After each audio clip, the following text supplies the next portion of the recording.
So these are all just a few examples of what brain-based learning actually looks like. It's an ever-evolving style of teaching. You know, it's not you figure out, okay, we're going to do flexible seating this year. It doesn't work, but we're going to try it again next year. You know, you always are looking at the most up-to-date research and what it says about these techniques, and you also need to apply them in your own classroom and see if it's actually going to work. So a few of the things that I do in my own classroom, and it's a math classroom, so some of these are more apt for, say, a language classroom. You know, the flexible seating, I don't personally do that. We, you know, as a school district are not allowed to bring in furniture, so this one is dependent on if you're allowed to. I could see this being very useful for like a quiet reading time or something like that. Well, it's a little bit harder to do math, you know, sitting on a couch, but we do move our desks in different arrangements. The calming music, definitely use that as students are entering the room. We usually have music playing, a warm up on the board, and it just kind of gets them in the mood of, okay, this is where I'm at. I'm in math class, and it's time to actually start.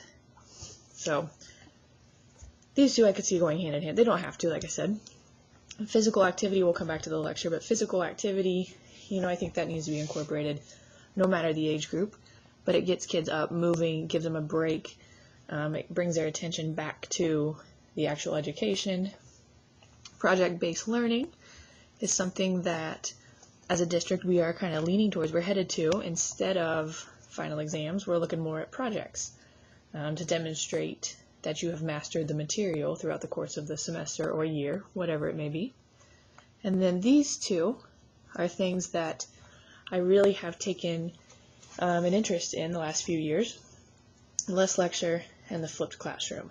You begin to notice that you're getting into a rut. The students aren't really listening. You know, they may be quiet and watching, but are they really getting the material? Probably not. And the flipped classroom, where I will do something very similar to what you see here with my whiteboard. We may have a PowerPoint with some vocab or something like that. Students will watch a few videos doing some examples, pointing out key parts, some tips, some hints, anything to make the problems easier. They're usually 5 to 8 minute videos. I try to keep them no longer than that because then the students just don't watch them. And usually about 2 videos. And we'll do this maybe 2 to 3 times a week. Depends on the unit. I usually don't do it if it's something that I know students are really going to struggle with. We'll actually lecture. And I find that when we mix these two together, lecture and flipping, it really keeps students interested. That when we do have a day where we might need to stand at the board and lecture for 20-30 minutes, they're ready to go because they're not doing it every day. In the flipped classroom, I've noticed that students come in having watched the videos with questions, which is perfectly fine, but then they get the whole bell, the 50-55 minute bell, to ask those questions rather than having to sit through a 30-minute lecture and getting 10 minutes to ask maybe one question. So I find that the combination of these two have been a huge factor in my teaching the last few years.